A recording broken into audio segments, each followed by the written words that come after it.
রোজা রাখলে আমরা কি সওয়াব অর্জন করব, কি উপকার বা ফায়দা হবে?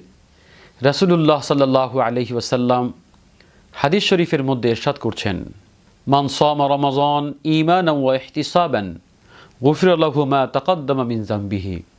যে ব্যক্তি ঈমান এবং সওয়াবের আশায় পবিত্র মাহে রমজানের রোজা রাখবে, আল্লাহ রাব্বুল আলামিন তার জিন্দেগির সব গুনাহকে মাফ করে দিবেন। সুবহানাল্লাহ।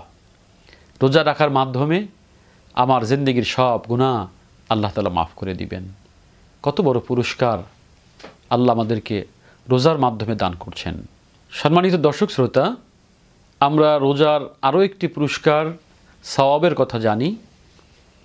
আল্লাহ রাব্বুল আলামিন বলেন, আস-সাওমু লি ওয়া আনা উজজি বিহি।